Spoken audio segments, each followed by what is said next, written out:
women and children, men, whoever else. Yep. We are back. Yep. Yes, we are. We are back Sound to the excited. Osi and Jason podcast. When do we? No, I'm changing It's not this even year. the playoffs. What are you talking about? Oh, yeah, that's true. But I like it. It's the offseason. It's not the playoffs. All right, go back to the Jason and Osi podcast. It's go. been too long. Yeah. It's been too long. Yeah, it's been a while. It has. Simon isn't here. Simon's not here. Simon has COVID. Them 17 shots. Didn't work for him. Yeah, I mean, we don't know how he feels, Osi. Yeah. We don't know how he feels. No, regardless. We're not going to get Regardless. I'm not laughing.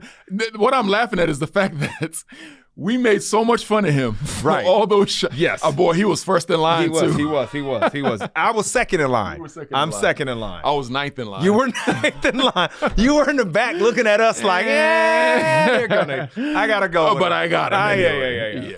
So Yeah. shout out to Simon. Simon, sorry you're not here, man. We Love miss you, bro. We will see you very, very soon. Now we're just going to lay it all on the line for Chris. I will say this, though. Mhm. Chris has been very good. Yeah, he has. He's been outstanding. And next man up. Next man up, Simon. Up, Simon. Next man up, Simon. And he's been, he's not scared to throw out his nuggets. No, not at all. We were doing something earlier.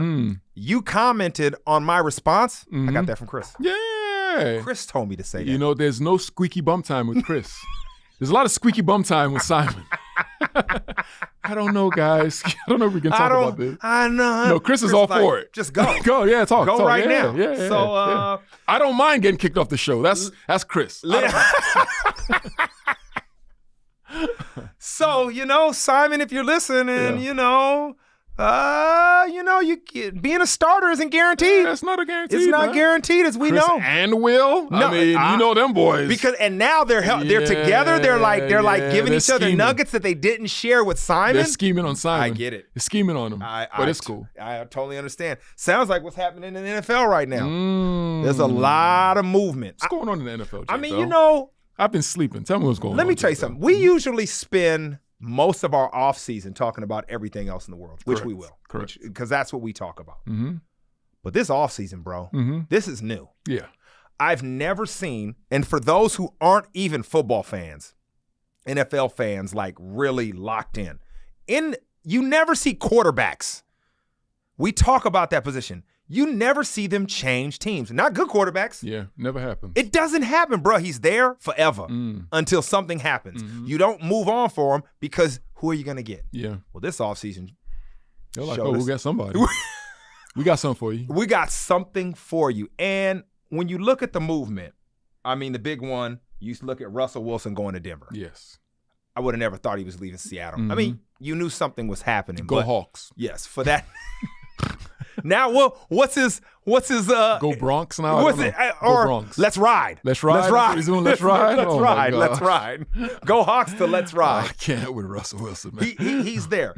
And so you look at that. Never thought that was going to happen. Man, we could talk about it later, but you think about what happened with Deshaun Watson, Cleveland Browns, Baker Mayfield's out. Your boy Matt Baker's Ryan, feelings were hurt, his bro. feelings were hurt. Says a lot about him, though, and why they moved on. Yeah. It says a lot. You hear a lot of stories in the off seasons about people. Yeah. Matt Ryan to the Colts from Atlanta. Yeah. His career is probably going to take off some more. I think so. Why was Baker so? You know what gets me is, just to stay on this Baker, then we'll get back to the rest of the I thing. like it. No, I like going where we go. He was so hurt that they were looking at a quarterback who is clearly better than him. And in my head, I was like, if, for instance, I'm with the Giants, right? And I'm a very good football player for the Giants, right? If the Giants were like, I don't know, man. We're looking at Lawrence Taylor, bro. I'm not gonna be upset. You know what I mean? Because you gotta respect the game. Now, if they were talking about bringing in a guy who is clearly not better than me or clearly, below my standards, then you can flex. But Deshaun Watson, regardless of everything that is happening with him, which we don't. Regardless of that, who he is off the field is we do not. I don't condone. We and don't condone. Even, We I don't can't even talk like about the that. guy. Right. But as a player, You can't compare Baker Mayfield to Deshaun Watson.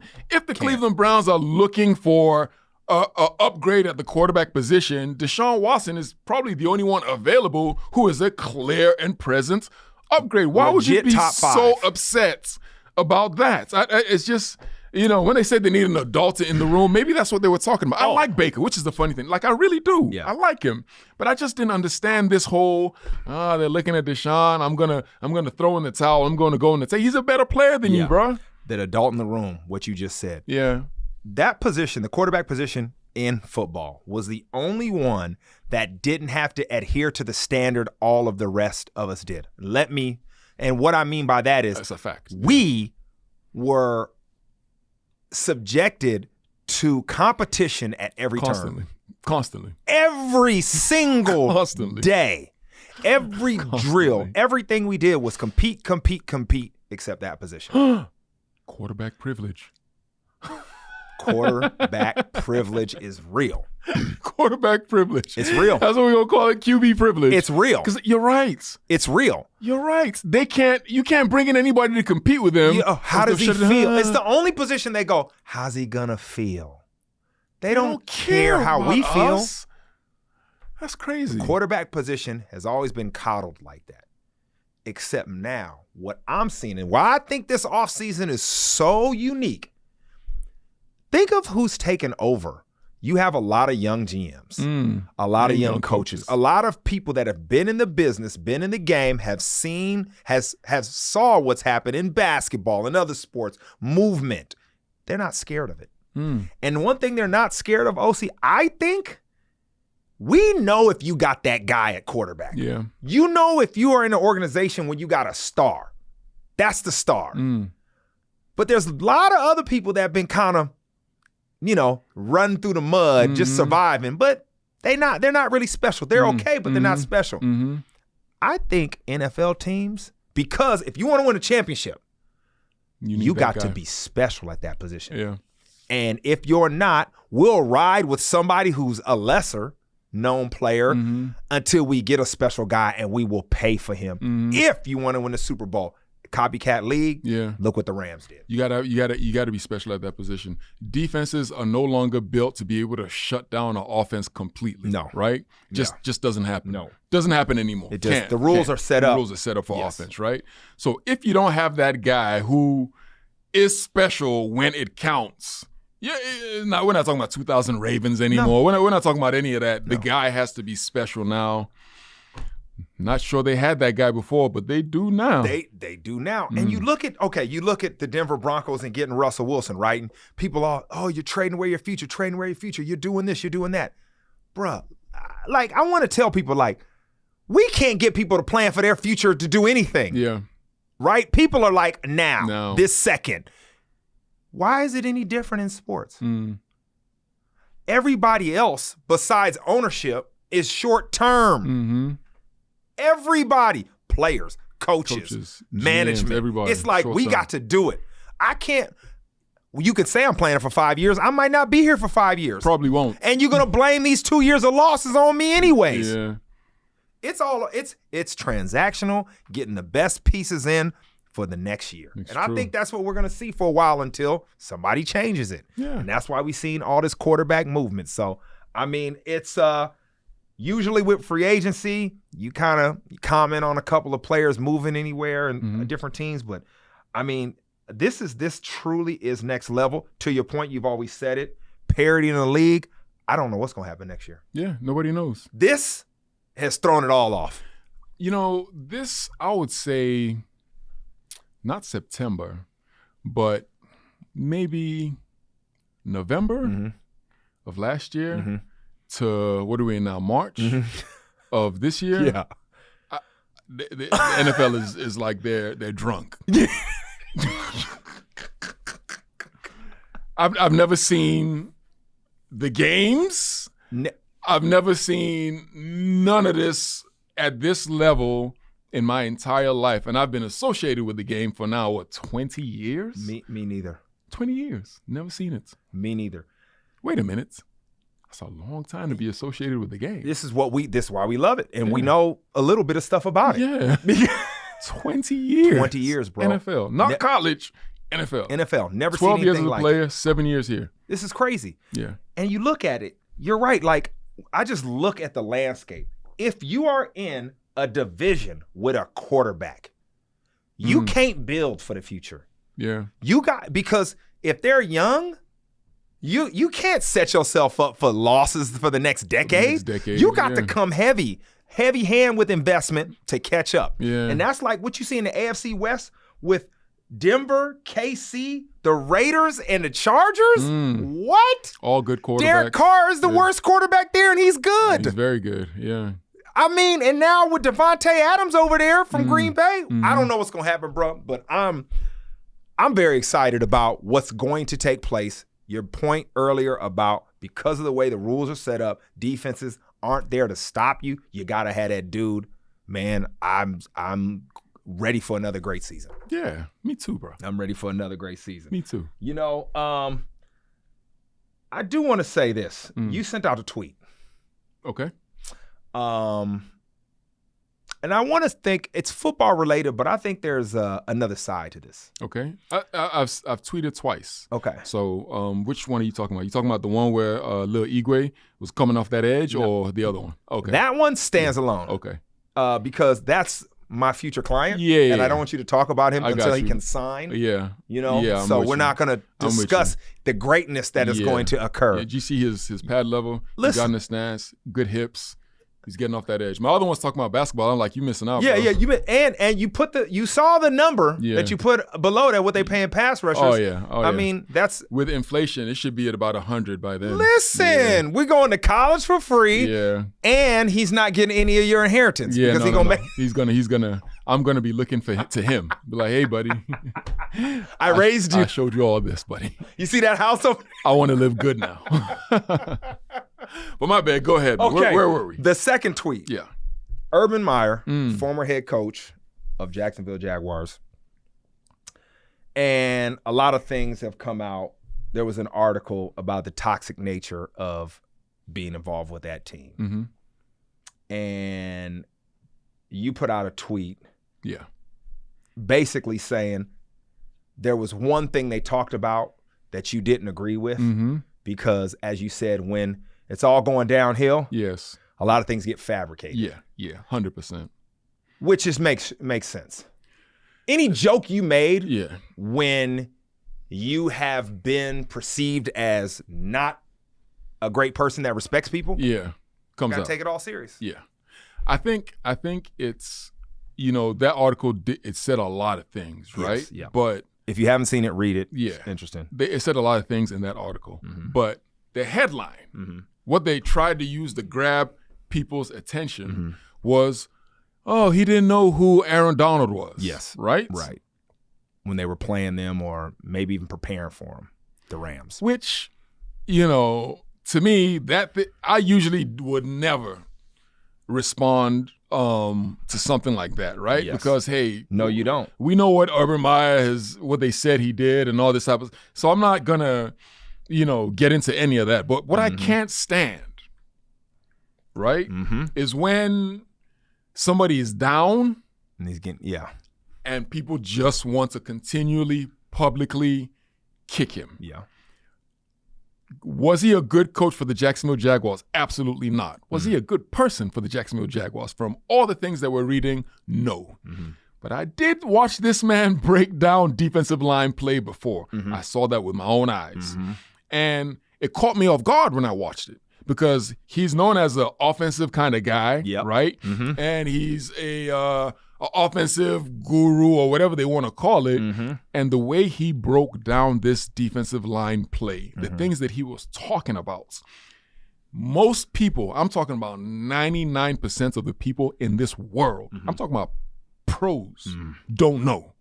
The things he was saying, they don't know. You spent your life doing it so somebody can break it down like that, you have respect for him. So when I watched it, I was like, oh, he knows exactly what he's talking about because he was looking at the things that experts would look at.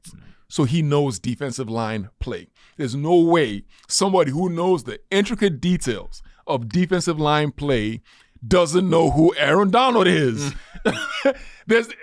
Jason, there's no way that is Because you got to show the tape impossible. of somebody doing it right. Impossible. He didn't know who Aaron Donald was. So he must have said that in jest, and they're using that to now pile on him. All the other stuff they said, cool. Yeah. Hey, I wasn't there. Enjoy yourself. Knock yourself out. Yep. I wasn't going to go for that one, though. We were talking earlier about the quarterbacks, right? Mm. And how they are held to a different standard. Mm-hmm. This is not necessarily about Urban Meyer, but I want to bring it back to this situation because in life we all face these kind of challenges. You've been coached hard. You've been advised on things that probably weren't uncomfortable. People might have said, hey, Osi, you need to do this. Mm-hmm. And you might have felt challenged. You might have felt, not easy, but you knew it was right. It coming from the right place, right? If you tell me, Jay Bell, you need to do this and whatever, and I know it's hard, I know it's coming from a good place. Yeah. One thing we talk about the league, we talk about our experiences, we can be coached hard. You can be assertive with us, especially when you know you have our best intention, right? Mm-hmm. And I think that you made a point about a lot of coaches not coaching, not a lot of technique, not a lot of, people don't know. Throw you in the deep end and swim. Let you swim. Yeah. Maybe they don't know how to, maybe they don't have time. But those that do that, and we know they care, they can coach us hard. They can do that. I wonder, and I kind of pose this question. I'm going to throw it at you, but I kind of pose it to everyone and let us know how you feel. Like if you are in any circumstance, job, a career, school, whatever, family, and somebody's hard on you, but you know their intention is to make you better, are you going to accept it? Yeah. Are you going to do it? And how do you know that their intention or that is going to be a positive result? Yeah. I think you have to, first and foremost, the person can't come in right away behaving that way and you accept it as, oh, yes, this guy's trying to make me a better person, or this person's trying to make me a better player. It's almost impossible to do that. Yeah. That takes like time. Yeah, that's true. You understand what I mean? Yeah, it takes like trust. It takes you seeing the results of this on other people for you to be like, okay, maybe he's actually trying to make me a better.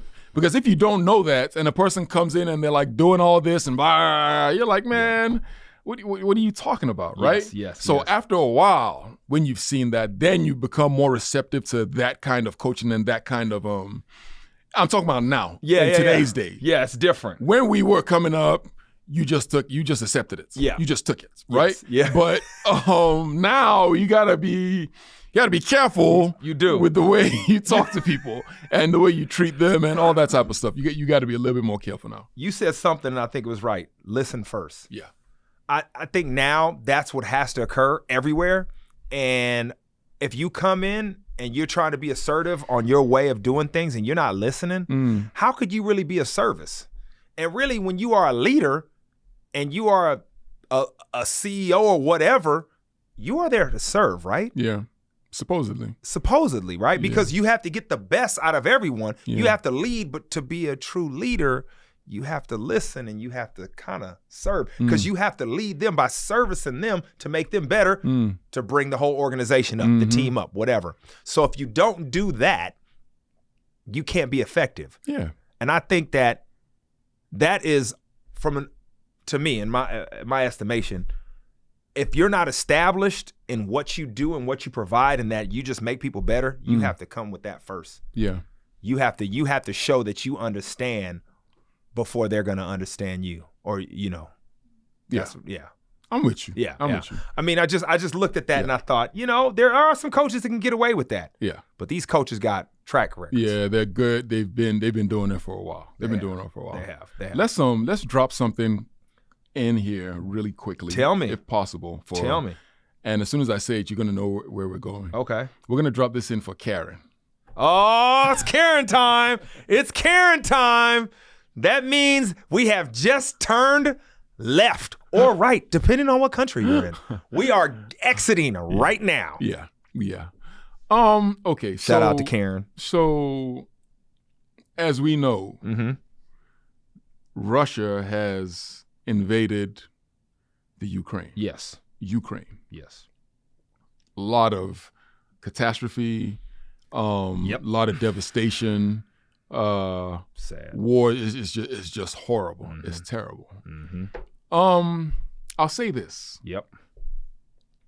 There's been a huge outpouring of support and love for Ukraine and a lot of condemnation of Russia's actions, rightfully so, because what Russia has done is, on all accounts, ridiculous. There is just we shouldn't be doing that. Like war, we don't want war. What one man in control of Russia? Correct, right? Yep. But here's what I'm going to say in regards to that. I am listening, my friend. And here's why I haven't spoken out about that. And I think as individuals and as people, we have to check ourselves, right? Two things. Number one, the horrors that are taking place in Ukraine are taking place in a lot of places right now. A lot of places. A lot of people going through the exact same thing, right? There's been very little outcry for them in the places where this is going on, right? Could you be specific on one or just two? Oh, there's several. The Tigray region in Ethiopia. Okay.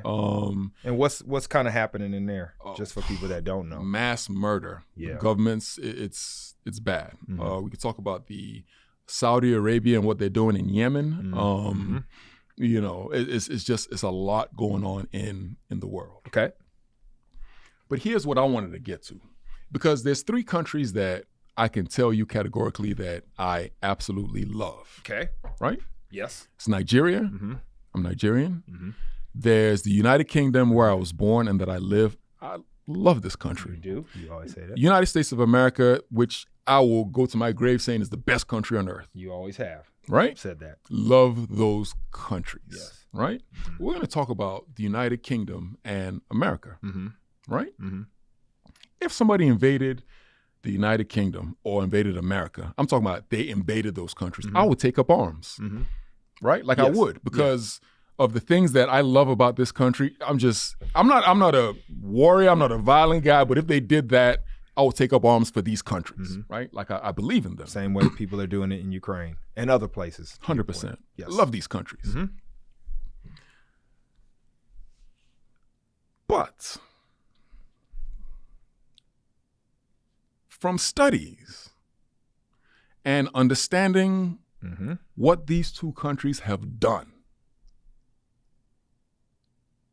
bro,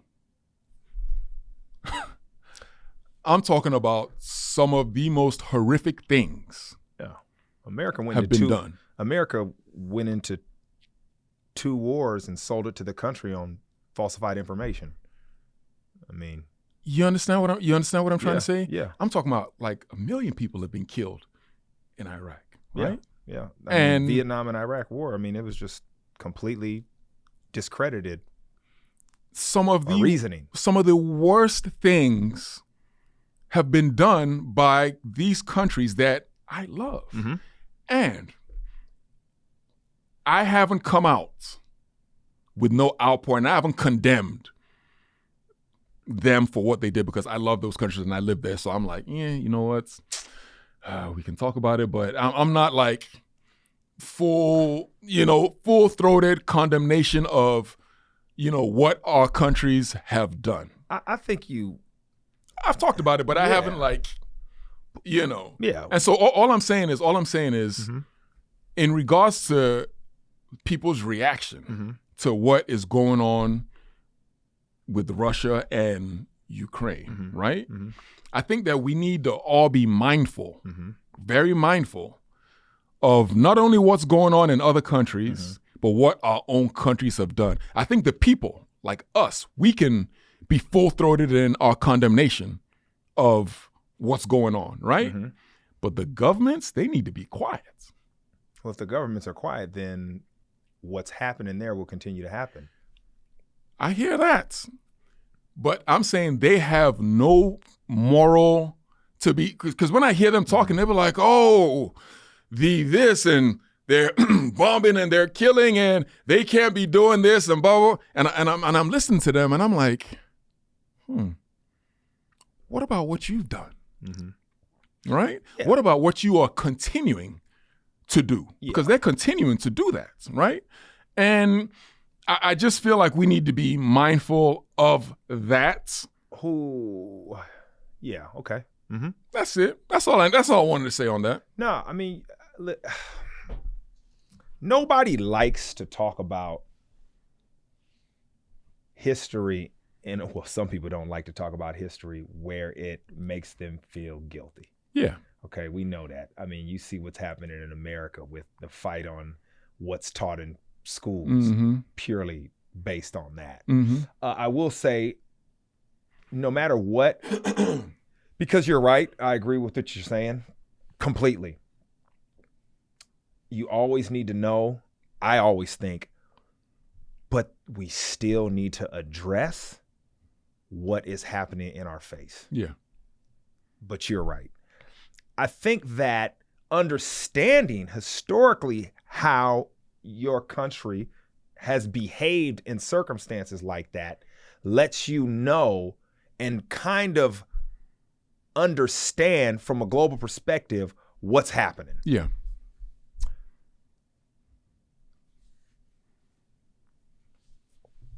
One thing about war, and we've seen it, we can look at it and say we've all been lied to. So I think what you say, I look at what's happening and some of the propaganda happening in Russia. And I think a lot of people go, how do the people not know? Well, to Osi's point, we allowed it to happen. We allowed our government to tell us there were weapons of mass destruction. We just took it. I mean, there was protest, but I mean, we were lied to. Yep. When I look at the whole thing, you know what kind of hit me is a couple of things, Osi. First of all, it's really hard for me to try to enjoy myself right now. It's been very, very hard. And I'm very, even like, you know, we got people work with us in social media stuff and, hey, do this and do that. I can't do anything. Yeah. I feel wrong. sick. Yeah. I feel sick. You know, I was walking my daughter to school and I'm holding her hand. I'm walking across the street. And all of a sudden, you know, we spend so much time on this stuff. I just thought about a bomb hitting.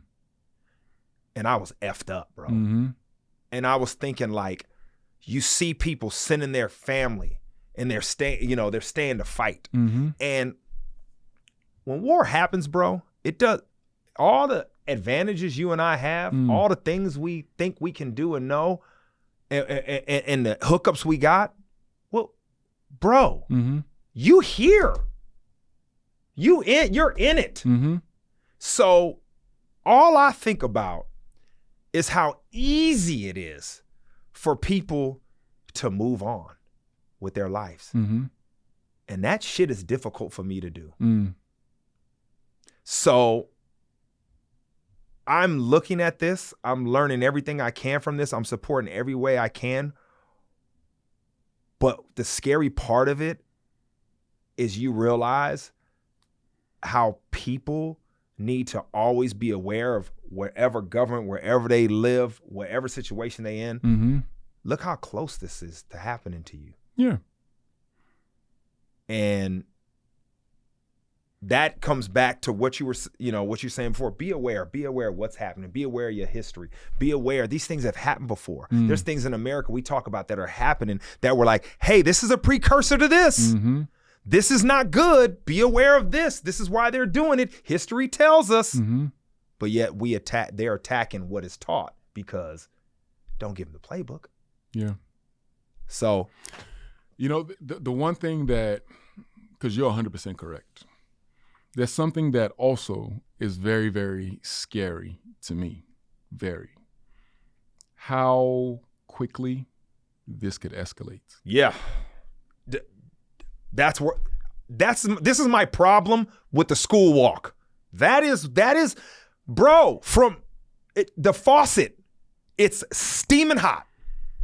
How quickly this can escalate. Yeah. One wrong move. By either side. And Russia is not Iraq. You understand what I mean? They have the ability to escalate this to a completely different level. Yeah.